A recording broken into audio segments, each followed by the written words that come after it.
Jamu Bournemouth, meriam London dilarang kepleset. Arsenal akan menjamu Bournemouth pada pertandingan pekan ke-36 Liga Inggris 2023-2024 pada hari Sabtu petang. Arsenal sendiri berpeluang memperlebar keunggulan mereka atas Manchester City menjadi 4 poin saat menghadapi Bournemouth yang berjuluk The Carries akhir pekan ini. Berada di puncak klasmen dan berjarak 1 poin dengan sang juara bertahan, Mikel Arteta tidak boleh melakukan kesalahan lagi. Dalam hal ini, meriam London disebut merespon dengan baik 2 kekalahan atas Aston Villa dan Bayern Munchen dengan merengkuh 3 poin setelahnya. Selain itu, di tempat lain, The Gunners dianggap memiliki kondisi kesehatan yang bersih. Arsenal mungkin tidak dalam performa terbaiknya akhir-akhir ini, namun sulit melihat mereka kalah di kandang untuk ketiga kalinya musim ini. Namun secara head-to-head, pertandingan antara Arsenal melawan Bournemouth telah berlangsung sebanyak 14 pertandingan, yakni dengan 11 kemenangan dipegang oleh Arsenal, 1 kemenangan dipegang oleh Bournemouth, dan 2 pertandingan berakhir seri. Liverpool sudah tertinggal, waktunya Manchester City dan Arsenal. Dalam perebutan gelar Liga Premier Inggris musim 2023-2024, kini menyisakan Arsenal dan Manchester City yang hampir tidak dapat dipisahkan dan garis finish kini semakin dekat. Keterpurukan mendadak Liverpool membuat Arsenal dan juara bertahan Manchester City akan mengulangi duel perebutan gelar musim lalu. Meski kali ini, pasukan asuhan Mikel Arteta tak mau kehilangan. Dalam hal ini, meskipun Arsenal akan difavoritkan untuk mengalahkan tim peringkat 10 Bournemouth, The Gunners harus ingat apa yang pernah terjadi Maret lalu. Saat itu Bournemouth unggul 2-0 di Stadion Emirates, sebelum Arsenal membalas dan memenangkan pertandingan di menit ke-7, masa tambahan waktu melalui Reiss Nelson. Sedangkan Manchester sendiri akan tetap waspada karena Wolves adalah tim pertama yang mengalahkan mereka di Liga musim ini dengan skor 2-1 di Molineux pada bulan September. Jika Arsenal gagal lagi, pakar psikologi asal Inggris Dr. Thompson khawatir jika pola berulang dari The Gunners yang gagal juara di periode akhir Liga Inggris 2023-2024 bisa kembali terulang. Pasalnya momen perburuan gelar ini mirip-mirip dengan yang terjadi pada musim lalu. Nyaris sepanjang musim menjadi yang terdepan dalam persaingan gelar juara, namun menjelang akhir musim Arsenal justru gagal bak kehabisan bensin. Sementara itu musim ini menjadi pertaruhan bagi Arsenal untuk menuntaskan dahaga gelar Liga Inggris selama 20 tahun. Arsenal sendiri menargetkan Liga Inggris sebagai harapan terakhir mereka mengakhiri musim dengan trofi usai gagal di Liga Champions. Maka dari itu Dr. Victor Thompson meyakini Arsenal memiliki gangguan psikologis jika memang kembali gagal menjadi juara Liga Inggris untuk musim 2023-2024 ini.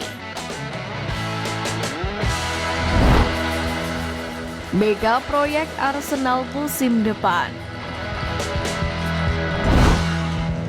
Arsenal akan menjalani musim panas yang sibuk.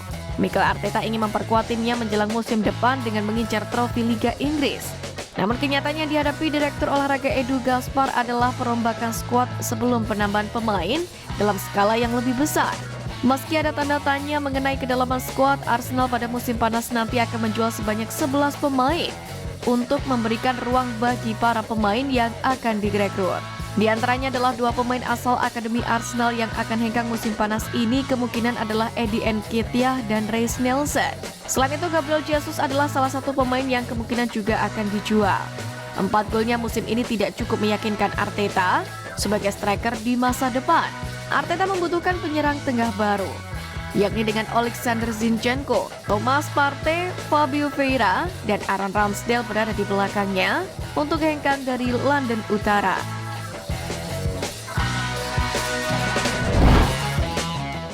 Declan Rice menjawab kritikan Roy Keane, Souness, dan Redknapp. Roy Keane, Graeme Souness, dan Jamie Redknapp sepakat bahwa Declan Rice tidak banyak berkontribusi untuk gol, sehingga ketiganya menolak Declan Rice untuk masuk daftar pemain terbaik di Liga. Bahkan Roy Keane sempat menyampaikan kritikan itu kepada ITV musim lalu. Sementara itu, membalas ucapan tersebut, Declan Rice balik membalas ketiga legenda yang baginya juga tidak istimewa dalam bidang mencetak gol. Sehingga ia heran mengapa ketika membahas dirinya, menjadi fokus utama adalah pada catatan golnya. Sementara itu dikabarkan oleh thesun.co.uk, bintang Inggris itu telah mencatatkan 15 gol dan 13 assist dari 245 laga bersama dengan West Ham United. Sementara itu sejak pindah ke Arsenal, Declan Rice lebih terlibat dalam skor, yakni dari 48 penampilannya, sudah terbukukan 6 gol dan 9 assist musim ini.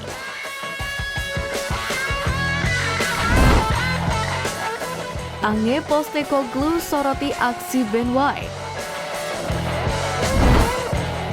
Sesaat sebelum gol bunuh diri dari Pierre-Emile Hotspur membawa The Gunners unggul pada akhir pekan lalu, terlihat mencoba membuka ikatan pada sarung tangan Vicario saat Bukayo Saka bersiap untuk mengambil tendangan sudut.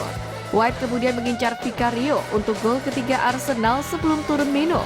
Saat ia menyenggol kiper Tottenham tersebut sebelum Kai Havertz menyambut sepak pojok Declan Rice dengan sundulan bebas.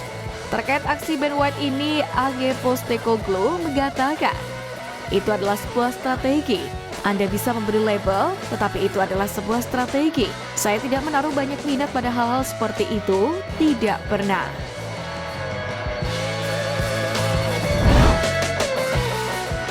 Wujudkan transfer impian, Edu minta bantuan Arab Saudi. Direktur olahraga Arsenal Edu Gaspar baru saja melakukan perjalanan ke Arab Saudi bersama dengan asistennya Jason Aito dalam rangka menyongsong pembukaan jendela transfer musim panas.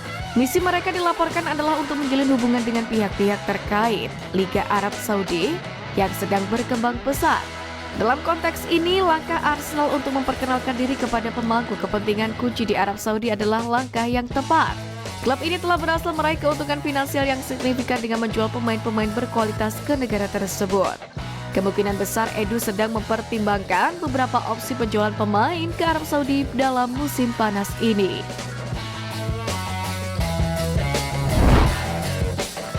Arsenal siap bayar mahal ex-striker Fiorentina. Meski gagal berpartisipasi di Liga Champions musim ini, para pemain Juventus masih menjadi incaran sejumlah tim besar Eropa.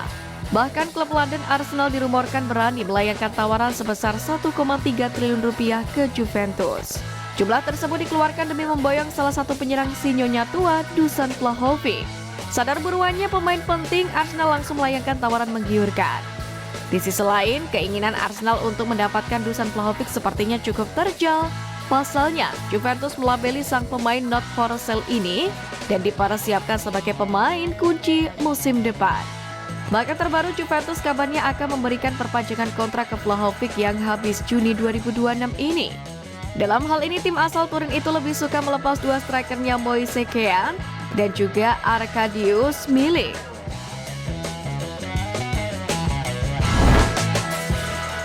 Ditawari kontrak baru, Jorginho batal ke Juventus. Arsenal sedang dalam pembicaraan lanjutan untuk kontrak baru Jorginho, membuat Fabrizio Romano yang berbicara secara eksklusif kepada Shout Offside untuk kolom Daily Briefingnya hari ini. Jorginho telah terbukti sebagai perekrutan cerdas bagi The Gunners sejak kepindahannya dari rival Chelsea di pertengahan musim lalu. Tetapi dengan usianya, mungkin banyak penggemar yang melihat ini sebagai kesepakatan yang relatif pendek untuk semua pihak yang terlibat. Namun pemain internasional Italia berpengalaman tersebut jelas telah menunjukkan nilainya bagi tim Mikel Arteta. Dan sekarang tampaknya upaya sedang dilakukan untuk mempertahankannya di Stadion Emirates untuk waktu yang lebih lama. Pada kesempatan ini, Romano juga menepis tautan dengan Juventus yang dikabarkan tertarik untuk merekrut Jorginho sebagai agen bebas. Tetapi tampaknya sumber-sumber Romano tidak pernah mengkonfirmasi hal ini.